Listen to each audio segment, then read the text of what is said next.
Welcome back to channel learning with Khalid. അപ്പൊ നമ്മൾ ഇന്ന് കേട്ടിട്ട് അതുപോലെ തന്നെ മറ്റ് അധ്യാപക പരീക്ഷകൾക്കും ആവശ്യമായിട്ടുള്ള ടോപ്പിക്കാണ് ഡിസ്കസ് ചെയ്യുന്നത്. അത് സൈക്കോളജി ഒരു സബ്ജക്റ്റിലെയാണ്. അപ്പൊ അത് നമ്മൾ നമുക്ക് പഠനത്തെ കുറിച്ച് കുറെ കാര്യങ്ങൾ മനസ്സിലാക്കേണ്ടത് അല്ലെ. അതിൽ തന്നെ നമ്മൾ പറഞ്ഞിട്ടുണ്ട്, സിലബസിൽ നിന്ന് പറഞ്ഞിട്ടുണ്ട് ലേണിംഗ് അല്ലെ, factors affecting learning, theories of learning, ഇതൊക്കെ നമ്മൾ പഠിക്കേണ്ടത്. ഇപ്പൊ ലേണിംഗ് പഠനത്തെ കുറിച്ചാണ് ഇന്നത്തെ ക്ലാസ് ഡിസ്കസ് ചെയ്യാൻ പോകുന്നത്. അപ്പം നിങ്ങൾക്ക് പോയിന്റ്സ് നോട്ട് ചെയ്ത് വെക്കാം. ഇത് വരുന്ന പരീക്ഷകൾക്ക് നിങ്ങൾക്ക് എല്ലാവർക്കും ഉപകാരപ്പെടുന്ന ഒരു ക്ലാസ് തന്നെയായിരിക്കും. അപ്പൊ ക്ലാസ്സിലേക്ക് കടക്കാം. അപ്പൊ ഇവിടെ ശ്രദ്ധിക്കൂ, ഒരു ഉദാഹരണം നമുക്ക് നോക്കാം. ഒരു കൊച്ചുകുട്ടി, ആ കുട്ടി ജനിക്കുമ്പോൾ ആ കുട്ടിക്ക് യാതൊരു അറിവുമില്ല. ഇപ്പൊ എന്ത് ചെയ്യണം, അപ്പൊ അതിന് വിശക്കുമ്പോൾ എന്ത് ചെയ്യണമെന്നോ ഇന്ന് ഒരു ധാരണയും ഇല്ല. അങ്ങനെയുള്ള ഒരു കുട്ടി അത് വിശക്കുമ്പോൾ സ്വാഭാവികം എന്ത് ചെയ്യും? അത് കരയും അല്ലെ. അപ്പൊ അതിനാകെ അറിയുന്നത് കരയാൻ മാത്രമാണ്. അപ്പൊ അത് കരയുമ്പോൾ അതിന് പാല് കൊടുക്കും. പാല് കൊടുക്കുമ്പോൾ അതിന് വിശപ്പ് അടക്കാൻ സാധിക്കും. അപ്പൊ അത് മനസ്സിലാക്കിയാണ് ഇവിടെ കരഞ്ഞാൽ അതിന് എന്ത് ലഭിക്കും? പാല് ലഭിക്കും. ഈ ഒരു അറിവ് അതിന് ലഭിക്കുന്നതോടുകൂടി അത് പിന്നെ വിശക്കുമ്പോൾ എപ്പോഴും എന്ത് ചെയ്യും? കരയുകയാണ് ചെയ്യുന്നത്. അപ്പൊ അത് കരയുമ്പോൾ പാല് ലഭിക്കുന്ന അറിവ് ആ കുട്ടി അവിടെ സ്വായത്തമാക്കുകയാണ് ചെയ്യുന്നത്. അതുപോലെ മറ്റൊരു ഉദാഹരണം പറയുകയാണെങ്കിൽ, ഒരു തീ എന്താണെന്ന് അറിഞ്ഞുകൂടാത്ത ഒരു കുട്ടി, ആ കുട്ടി എന്ത് ചെയ്യും? തീ കാണുമ്പോൾ സ്വാഭാവികമായിട്ട് എന്ത് ചെയ്യും? അതിലേക്ക് കൈകൊണ്ട് വെക്കും. കൈകൊണ്ട് വെക്കുമ്പോൾ എന്ത് ചെയ്യും? അതിന് പൊള്ളും അല്ലെ. അപ്പൊ ആ തീ കയ്യിൽ ഏൽക്കുമ്പോൾ പൊള്ളും എന്നുള്ള അറിവ് ആ കുട്ടിക്ക് മനസ്സിലാകുമ്പോൾ അത് എന്ത് ചെയ്യും? കൈ സ്വാഭാവികമായിട്ട് പിൻവലിക്കും. അപ്പൊ അവിടെ അത് ഒരു അറിവാണ് ആ കുട്ടിക്ക് ലഭിക്കുന്നത്. അതുപോലെ തന്നെ ഇപ്പൊ മാതാപിതാക്കള് കുട്ടികളെ തെറ്റ് പൊതുവെ എന്ത് ചെയ്യും? അവരെ ശിക്ഷിക്കും അല്ലെ, അല്ലെങ്കിൽ അവരെ ശകാരിക്കും. ഇനി അവര് നല്ലതാണ് ചെയ്യുന്നത് അവരെ പ്രശംസിക്കുകയും ചെയ്യും. അപ്പൊ ഇവിടെ കുട്ടിക്ക് തെറ്റ് ചെയ്താൽ മാതാപിതാക്കൾ തന്നെ ശിക്ഷിക്കുമെന്നും എന്നാൽ നല്ല പ്രവൃത്തി ചെയ്താൽ പ്രശംസിക്കുമെന്നുള്ള ഒരു അറിവ് കുട്ടി ലഭിക്കുന്നു. അപ്പൊ തെറ്റും ശരിയും തമ്മിലുള്ള തിരിച്ചറിവ് കുട്ടിക്ക് അവിടെ ലഭിക്കുകയാണ് ചെയ്യും. ഇത്തരത്തിലാണ് പഠനം നടക്കുന്നത്. അപ്പൊ പഠനം എങ്ങനെയൊക്കെയാണ് നടക്കുന്നത്? അപ്പൊ നമ്മൾ എന്താണ്? പല കാര്യങ്ങൾ നിരീക്ഷിക്കുന്നു, പിന്നെ പലത് അനുകരിക്കുന്നു, പിന്നെ ചില പ്രവൃത്തിയിലൂടെ, ചില അന്വേഷണങ്ങളിലൂടെ, ചില പ്രശ്ന പരിഹാരത്തിലൂടെ, ഈ രീതിയിലൊക്കെയാണ് എന്ത് ചെയ്യുന്നത്? പഠനം സ്വായത്തമാക്കുന്നത്. അപ്പൊ പഠനം എങ്ങനെയൊക്കെയാണ് സ്വായത്തമാക്കുന്നത്? ആ നിരീക്ഷണത്തിലൂടെ, അന്വേഷണത്തിലൂടെ, അനുകരണത്തിലൂടെ, പ്രശ്ന പരിഹാരത്തിലൂടെ, അതുപോലെ പ്രവർത്തനത്തിലൂടെ എല്ലാമാണ് പഠനം നടക്കുന്നത്. അപ്പൊ പഠനം എന്ന് പറയുന്നതാണ് ഒരു പരിസരത്തിലെ മാറ്റങ്ങൾക്കനുസരിച്ച് ഒരു വ്യക്തിയിൽ ഉണ്ടാകുന്ന മാറ്റങ്ങളെയാണ് പഠനം എന്ന് സൂചിപ്പിക്കുന്നത്. അപ്പൊ പരിസരത്തിലെ മാറ്റങ്ങൾക്കനുസരിച്ച് ഒരു വ്യക്തിയിലെ സ്വഭാവത്തിൽ അല്ലെങ്കിൽ വ്യവഹാരത്തിൽ ഉണ്ടാകുന്ന മാറ്റങ്ങളെയാണ് പഠനം എന്ന് പറയുന്നത്. ഇനി നമുക്ക് ഓരോ വ്യക്തിത്വങ്ങളുടെ വ്യത്യസ്ത പഠനത്തെ കുറിച്ച് വ്യത്യസ്ത കാഴ്ചപ്പാടുകൾ മനസ്സിലാക്കാം. അപ്പൊ നമുക്ക് പാവ്ലോവ് എന്താണ് പഠനത്തെ കുറിച്ച് പരാമർശിക്കുന്നു നോക്കാം. അപ്പൊ അദ്ദേഹം ഒരു വ്യവഹാരവാദിയാണ്. അപ്പൊ വ്യവഹാരവാദിയായ പാവ്ലോവ് പഠനത്തെ കുറിച്ച് എന്താണ് പറഞ്ഞിരിക്കുന്നത്? അദ്ദേഹത്തിന്റെ കാഴ്ചപ്പാടിൽ പഠനം എന്ന് പറയുന്നത് ബോധപൂർവമായ ഒരു വ്യക്തിയിൽ ഉണ്ടാകുന്ന വർത്തന വ്യതിയാനത്തെയാണ് അദ്ദേഹം പഠനമെന്ന് സൂചിപ്പിക്കുന്നത്. അപ്പൊ പഠനം എന്ന് പറയുന്നത് ബോധപൂർവം ഒരു വ്യക്തിയിൽ ഉണ്ടാകുന്ന വർത്തന വ്യതിയാനമാണ്. അപ്പൊ അതിനെയാണ് അദ്ദേഹം പഠനം എന്ന് സൂചിപ്പിക്കുന്നത്. അദ്ദേഹം പറയുന്നു പഠനം അനുബന്ധനമാണ് പഠനം. പിന്നെ അദ്ദേഹം പറയുന്നു വികാസമാണ് പഠനത്തിലൂടെ സംഭവിക്കുന്നത്. എങ്ങനെയാണ്? ഉന്മുഖമായ വികാസമാണ് ഒരു വ്യക്തിയിൽ ഉണ്ടാകുന്നത്. പഠനത്തിലൂടെ വ്യക്തി ഉന്മുഖമായ വികാസം ഉണ്ടാകുന്നത് അദ്ദേഹം അഭിപ്രായപ്പെടുന്നു. അദ്ദേഹത്തിന്റെ അഭിപ്രായത്തിൽ എന്താണ്? പഠനം എന്ന് പറയുന്നത് ഒരു വ്യക്തിയിൽ ബോധപൂർവം ഉണ്ടാകുന്ന വർത്തന വ്യതിയാനമാണെന്ന് പറയുന്നു. അതുപോലെ അനുബന്ധമാണ് പഠനം എന്ന് പറയുന്നു. അതുപോലെ ഉന്മുഖമായ വികാസമാണ് പഠനം എന്ന് അദ്ദേഹം സൂചിപ്പിക്കുന്നു. ഇനി മറ്റൊരു വ്യക്തിത്വം മനസ്സിലാക്കാം, വാട്സൺ അല്ലെ, ജെബി വാട്സന്റെ അഭിപ്രായത്തിൽ പഠനം എന്ന് പറയുന്നത് എന്താ? അപ്പൊ ഇവിടെ നോക്കിയേ, ജെ.ബി. വാട്സൺ എന്താണ് പറഞ്ഞിരിക്കുന്നത്? ജെ.ബി. വാട്സൺ പഠനത്തെ കുറിച്ച് പരാമർശിക്കുന്നത് ഇങ്ങനെയാണ്: ചോദക പ്രതികരണ ബന്ധങ്ങൾ സൃഷ്ടിക്കുകയാണ് പഠനം എന്ന് പറഞ്ഞത്. പഠനത്തിലൂടെ എന്താണ് നടക്കുന്നത്? ചോദക പ്രതികരണ ബന്ധം സൃഷ്ടിക്കുകയാണ് നടക്കുന്നത്. ചോദക പ്രതികരണ ബന്ധം സൃഷ്ടിക്കലാണ് പഠനത്തിലൂടെ നടക്കുന്നത്. അപ്പൊ പഠനം നടക്കുന്നത് ഏതിലൂടെയാണ്? ചോദക പ്രതികരണ ബന്ധം സൃഷ്ടിക്കുന്നതിലൂടെയാണ് പഠനം നടക്കുന്നത് അദ്ദേഹം അഭിപ്രായപ്പെട്ടു. അതുപോലെ അദ്ദേഹം പറഞ്ഞത് അനുരൂപീകരണ പ്രക്രിയയാണ് പഠനം എന്ന് പറഞ്ഞത്. പഠനം എന്ന് പറയുന്ന ഒരു അനുരൂപീകരണ പ്രക്രിയയാണ്, ഒരു അഡാപ്റ്റേഷൻ പ്രോസസ്സാണ്. അത് ഒരു സാഹചര്യത്തിനനുസരിച്ച് പൊരുത്തപ്പെട്ടു പോകുന്ന ആ ഒരു സാഹചര്യം മനസ്സിലാക്കി അതനുസരിച്ച് പൊരുത്തപ്പെട്ടു പോകുന്നു. അതിനെയാണ് പഠനം എന്ന് അദ്ദേഹം സൂചിപ്പിക്കുന്നത്. അപ്പൊ പഠനം എന്ന് പറഞ്ഞാൽ അനുരൂപീകരണ പ്രക്രിയയാണ് എന്ന് അദ്ദേഹം പറയുന്നു. ഇനി അറിവ് സൃഷ്ടിക്കുന്ന ഒരു പ്രക്രിയ കൂടിയാണ് പഠനം. അപ്പൊ പഠനത്തിലൂടെ എന്ത് ചെയ്യുന്നു? ഒരു വ്യക്തിക്ക് അറിവ് സൃഷ്ടിക്കുന്നു, വ്യക്തിയിൽ അറിവ് സൃഷ്ടിക്കപ്പെടുകയാണ് ചെയ്യുന്നത്. അപ്പൊ ജെ.ബി. വാട്സൺ അഭിപ്രായ പ്രകാരം പഠനം എന്ന് പറയുന്നത് എന്താണ്? ഒരു ചോദക പ്രതികരണ ബന്ധം സൃഷ്ടിക്കലാണ് പഠനത്തിലൂടെ നടക്കുന്നത്. അതുപോലെ പഠനം എന്ന് പറയുന്നത് എന്താണ്? അറിവിന്റെ സൃഷ്ടിയാണ്, അറിവ് സൃഷ്ടിക്കാണ് പഠനത്തിലൂടെ നടക്കുന്നത്. പിന്നെ അതൊരു അനുരൂപീകരണ പ്രക്രിയയാണെന്ന് അദ്ദേഹം അഭിപ്രായപ്പെടുന്നു. അപ്പൊ JB വാട്സിനെ കുറിച്ച് നമ്മൾ JB വാട്സൺ എന്താണ് നമ്മളോട് പഠനത്തെ കുറിച്ച് എന്താണ് അദ്ദേഹത്തിന്റെ അഭിപ്രായം നമുക്ക് പറഞ്ഞ് മനസ്സിലാക്കി. അതുപോലെ തന്നെ പാവ്ലോ അല്ലെ, പാവ്ലോവിന്റെ പഠനത്തെ കുറിച്ച് എന്താണ് ആ ഒരു അഭിപ്രായം നമ്മൾ ഇവിടെ മനസ്സിലാക്കി. അടുത്ത് മനസ്സിലാക്കാൻ പോകുന്നത് ജെസ്റ്റാൾഡിനെ കുറിച്ച്. അപ്പൊ ജെസ്റ്റാൾഡ് എന്ന് പറയുന്ന അദ്ദേഹം എന്താണ് പഠനത്തെ കുറിച്ച് മനസ്സിലാക്കിയത്? അദ്ദേഹം മനസ്സിലാക്കിയ കാര്യം ഇതാണ്. അദ്ദേഹം പറഞ്ഞു എന്താണ്, അംശത്തെക്കാൾ പ്രാധാന്യം സമഗ്രതയ്ക്കാണെന്ന് അദ്ദേഹം പരാമർശിച്ചു അല്ലെ, അംശത്തെക്കാൾ പ്രാധാന്യം സമഗ്രതയ്ക്കാണെന്ന് അദ്ദേഹം പരാമർശിച്ചിട്ടുണ്ട്. അപ്പൊ അവിടെ അദ്ദേഹം പറയുന്നത് എന്താണ്, സമഗ്ര ദർശനത്തിലൂടെ ലഭിക്കുന്ന സമഗ്ര ദർശനത്തിലൂടെ ലഭ്യമാകുന്ന ഒരു ഉൾക്കാഴ്ചയാണ് പഠനം എന്നാണ് അദ്ദേഹം അഭിപ്രായപ്പെട്ടത്.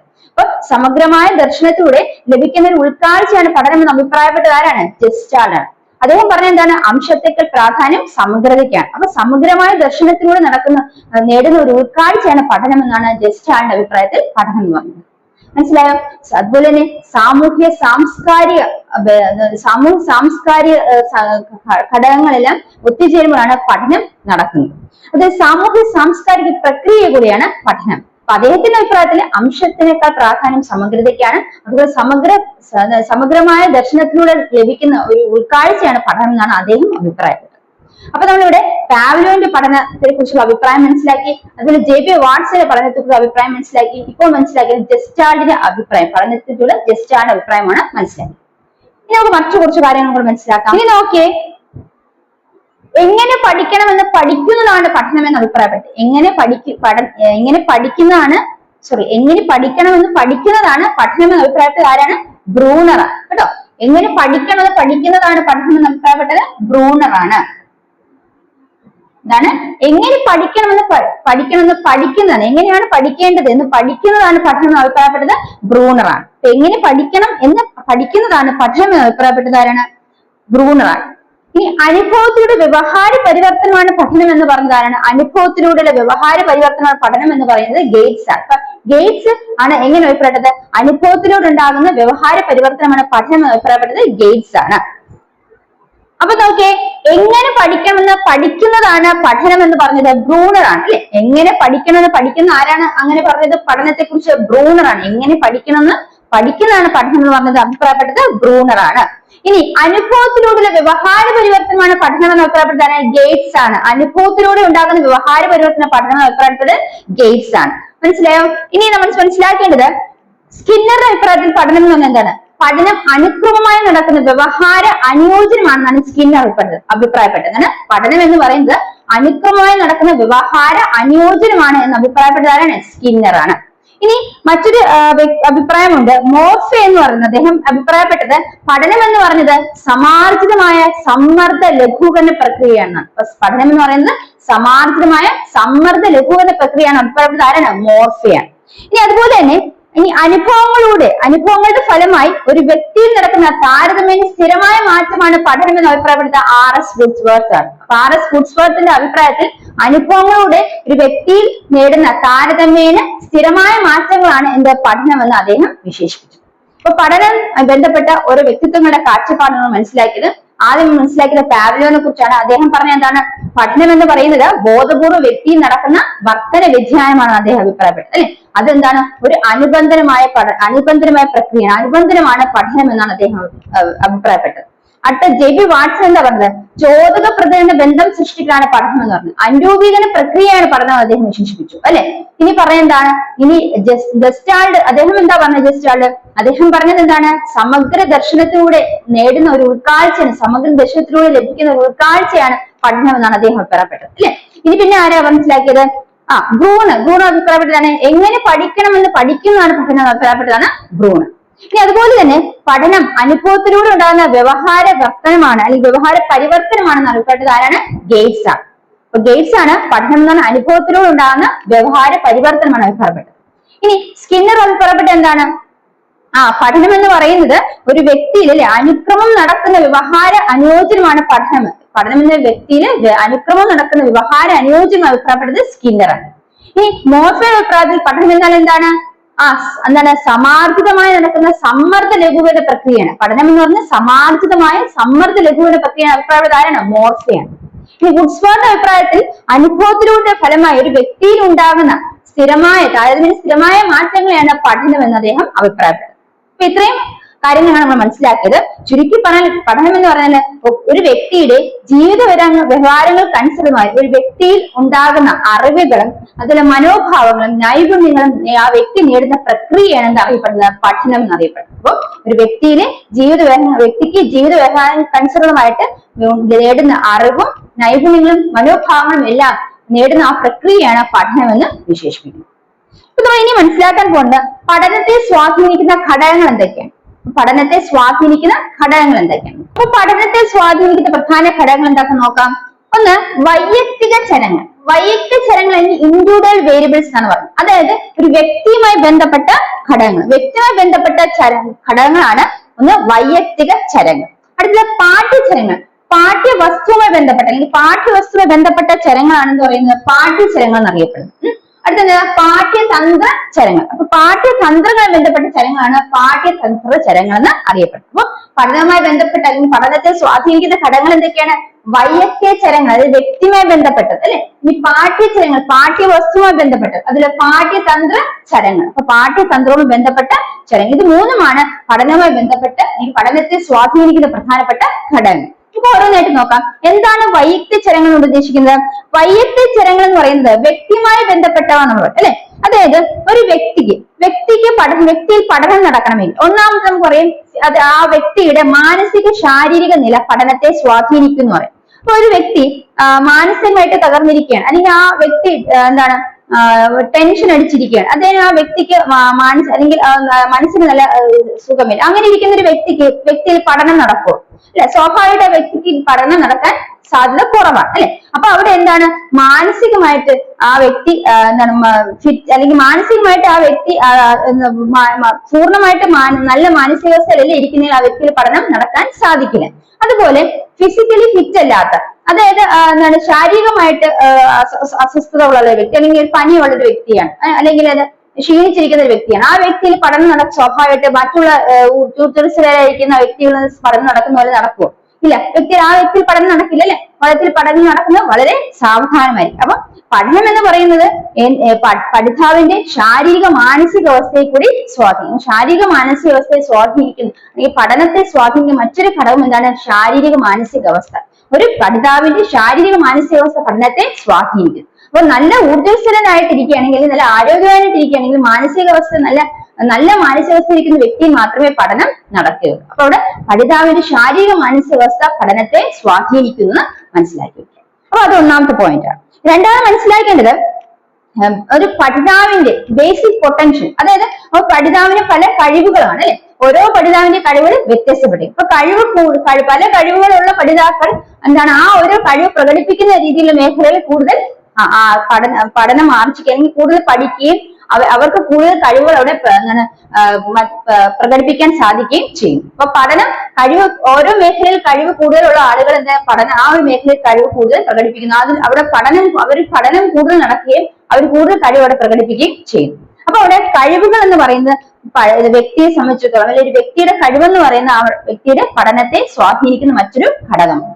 ഇനി നോക്കാം ഒരു പഠിതാവിന്റെ താല്പര്യങ്ങൾ ആ പഠിതാവിന്റെ പഠനത്തെ സ്വാധീനിക്കും. പഠിതാവിന്റെ താല്പര്യങ്ങൾ, അഭിരുചി, ഇതെല്ലാം ആ പഠിതാവിന്റെ പഠനത്തെ സ്വാധീനിക്കുന്ന മറ്റ് പ്രധാനപ്പെട്ട ഘടകങ്ങൾ. അതുപോലെ തന്നെ മോട്ടിവേഷൻ അല്ലെ, അതുപോലെ അഭിപ്രേരണം. അപ്പൊ നമ്മളൊരു പഠനത്തെ സ്വാധീനിക്കുന്ന മറ്റൊരു ഘടകമാണ് മോട്ടിവേഷൻ, അഭിപ്രേരണം. അതായത് ഈ പറയുന്ന ഇൻസ്പിറേഷൻ അല്ലെങ്കിൽ മോട്ടിവേഷൻ ഇല്ലാതെ ഒരു പഠനത്തെ മുന്നോട്ട് കൊണ്ടുപോകാൻ ഒരു പഠിതാവിന് സാധിക്കും ഇല്ല. നമ്മള് കുട്ടികളെ അല്ലെങ്കിൽ ഒരു പഠനം കുട്ടികളിൽ നടക്കണമെങ്കിൽ നമ്മൾ എന്ത് ചെയ്യണം? നമ്മൾ കുറച്ച് മോട്ടിവേഷൻസ് അല്ലെങ്കിൽ കുറെ ഇൻസ്പിറേഷൻസ് കുട്ടികൾക്ക് കൊടുക്കണം. അപ്പൊ അഭിപ്രേരണം എന്ന് പറഞ്ഞ പഠനത്തെ സ്വാധീനിക്കുന്ന മറ്റൊരു പ്രധാനപ്പെട്ട ഘടകമാണ്. മനസ്സിലായോ? അപ്പൊ ഇനി മനസ്സിലാക്കേണ്ടത് എന്താണ്? നമ്മള് ഒരു ഭാഷ പഠനം നടക്കുന്ന ഉദാഹരണം നമുക്ക് നോക്കാം. ഒരു കുട്ടിയെ ഒരു മുറിയിൽ അടച്ചിട്ടിരിക്കുകയാണ്, ആരുടെയും കൂടെ ആരും ഇല്ലാത്തൊരു മുറിയിൽ അടച്ചിട്ടിരിക്കുകയാണ്. ആ കുട്ടിയിൽ ഭാഷാ വികസനം നടക്കില്ല. ഭാഷ വികസിക്കൂ? ഇല്ല, അവിടെ ഭാഷ വികസനം നടക്കില്ല. അപ്പൊ അവിടെ എന്താണ് ഭാഷാ വികസനം നടക്കണം. അവിടെ ഇപ്പൊ ആ ഭാഷാ വികസനം നടക്കാത്തപ്പോ ആ കുട്ടിയിൽ എന്താണ് പഠനം ഒന്നും നടക്കുന്നില്ല. മനസ്സിലായി? പഠനം നടക്കുന്നില്ല. അപ്പൊ പഠനത്തെ സ്വാധീനിക്കുന്ന ഘടകങ്ങളിൽ നമുക്ക് എന്ത് പറയാം? ആ കുട്ടികൾക്ക് സാമൂഹ്യമായുള്ളൊരു അന്തരീക്ഷം അല്ലെങ്കിൽ സമൂഹത്തിൽ മറ്റുള്ളവരുമായി ഇടപെടാനുള്ള ഒരു അവസരം കൂടെ ലഭിക്കണം. അപ്പൊ അതും പഠനത്തെ സ്വാധീനിക്കുന്ന ഒരു പ്രധാനപ്പെട്ട ഘടകമാണ് മനസ്സിലാക്കുക. അതുപോലെ തന്നെ പഠനം എന്ന് നടക്കുന്നത് പ്രായം അനുസരിച്ച്, പ്രായം എടുക്കുകയാണെങ്കിൽ പഠനം നടക്കുന്നതെന്ന് പറഞ്ഞ ഒരു വ്യക്തി വളരെ ചെറുപ്പത്തിൽ 20 വയസ്സുള്ള വരെയുള്ള വ്യക്തികൾക്ക് പഠനം വേഗത്തിൽ നടക്കും. എന്നാൽ പ്രായം കൂടുന്നതനുസരിച്ച് വ്യക്തികൾ പഠനം നടക്കുന്നത് ആ ഒരു തോത്, അതിന്റെ പഠനത്തെ എടുക്കുന്ന സമയത്തിന്റെ തോതിൽ വ്യത്യാസം ഉണ്ടായിരിക്കും. അപ്പൊ അവിടെ പ്രായം കൂടുന്നതനുസരിച്ച് എന്താണ് പഠനം മന്ദഗതിയിലാകുകയാണ് ചെയ്യുന്നത്. അപ്പൊ അവിടെ പഠനം നടക്കുന്നുണ്ടെങ്കിൽ പഠനത്തിന്റെ തോത് അല്ലെങ്കിൽ പഠനം നടക്കുന്നത് എന്താണ് ആ ഒരു സ്പീഡ് എന്ന് പറയുന്നത് കുറഞ്ഞു വരികയാണ് ചെയ്യുന്നത്. അപ്പൊ അതിലും പഠനത്തെ സ്വാധീനിക്കുന്ന മറ്റൊരു ഘടകമാണെന്ന് മനസ്സിലാക്കാം. അപ്പൊ ഇത്തരത്തില് പഠനത്തെ സ്വാധീനിക്കുന്ന പ്രധാനപ്പെട്ട ഒരു ഘടകം നമ്മൾ വൈയക്തിക ചലനങ്ങൾ അല്ലെങ്കിൽ വ്യക്തിയുമായി ബന്ധപ്പെട്ട ഘടകങ്ങളാണ് നമ്മൾ മനസ്സിലാക്കിയത്. അപ്പൊ അത് ക്ലിയർ ആയി വിശ്വസിക്കുന്നു. അടുത്ത മനസ്സിലാക്കാൻ പോകുന്നത് പാഠ്യവസ്തുവുമായി ബന്ധപ്പെട്ട ചലനങ്ങളാണ്. പാഠ്യചലനം പഠനത്തെ സ്വാധീനിക്കുന്ന മറ്റൊരു വസ്തു എന്താണ്? പാഠ്യവസ്തുക്കളുമായി ബന്ധപ്പെട്ട കാര്യങ്ങളാണ്. അതായത് പാഠ്യവസ്തു പിന്നെ ദൈർഘ്യം കൂടുമ്പോൾ, പാഠ്യവസ്തു ദൈർഘ്യം കൂടുതലാണെങ്കിൽ അല്ലെങ്കിൽ വലിയ ലെങ്തി ആയിട്ടുള്ള കാര്യമാണ് പഠിക്കാനുണ്ടെങ്കിൽ അവിടെ പഠനം വേഗത്തിൽ നടക്കില്ല, അവിടെ പഠനം വളരെ സാവധാനമേ നടക്കുകയുള്ളൂ. ഇനി അതുപോലെ തന്നെ പാഠ്യവസ്തു കാഠിന്യം കൂടിയ ഒരു പാഠ്യവസ്തുവാണ്. പഠനത്തിന് ലഭിക്കുന്ന ഒരു കണ്ടന്റ് എന്ന് പറയുന്നത് കാഠിന്യം കൂടിയാണ്. അവിടെ എന്താണ് പഠനം നടക്കുന്നത് വളരെ സാവധാനമായിരിക്കും. അപ്പൊ പഠന വസ്തു അവിടെ കാഠിന്യം കൂടുതലാണെങ്കിൽ പഠനം സാവധാനമേ നടക്കുകയുള്ളൂ. അപ്പൊ പഠന വസ്തു എന്ന് പറയുന്നത് അതിന്റെ കാഠിന്യം ഇതിനെ സ്വാധീനിക്കും, പഠനത്തെ സ്വാധീനിക്കും.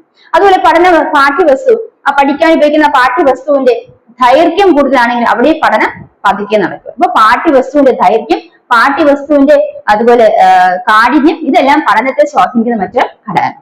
അതുപോലെ പാഠ്യവസ്തു അർത്ഥപൂർണമായിട്ടുള്ളതാണ്. പാഠ്യവസ്തു അർത്ഥപൂർണമായിട്ടുള്ളതാണെങ്കിൽ അവിടെ പഠനം വളരെ വേഗം നടക്കുന്നു. അപ്പൊ ഇത്തരത്തില് പാഠ്യവസ്തുവുമായി ബന്ധപ്പെട്ട ഘടകങ്ങളാണ് മനസ്സിലാക്കിയത്. അപ്പൊ പഠനത്തെ സ്വാധീനിക്കുന്ന മറ്റൊരു ഘടകം ഏതാണ്? പാഠ്യവസ്തുവുമായി ബന്ധപ്പെട്ട ചലനം, പാഠ്യവസ്തു ചലനം. അപ്പൊ പാഠ്യവസ്തു ആസ്പദമാക്കി പഠനം വേഗത്തിലും അതുപോലെ സാവധാനത്തിലും നടക്കും. പാഠ്യവസ്തു ദൈർഘ്യം കൂടുതലാണെങ്കിൽ പഠനം വളരെ മന്ദഗതിയിൽ നടക്കുള്ളൂ. എന്നാൽ എന്താണ് അതുപോലെ കാഠിന്യമുള്ളതാണെങ്കിൽ പഠനം വളരെ സാവധാനമേ നടക്കുള്ളൂ, അല്ലെ? അപ്പൊ അതുപോലെ എന്താണ് ഈ പറയുന്ന പാഠ്യവസ്തു അർത്ഥപൂർണമായിട്ടുള്ളതാണെങ്കിൽ അവിടെ വേഗം പഠനം നടക്കാൻ സാധ്യതയും.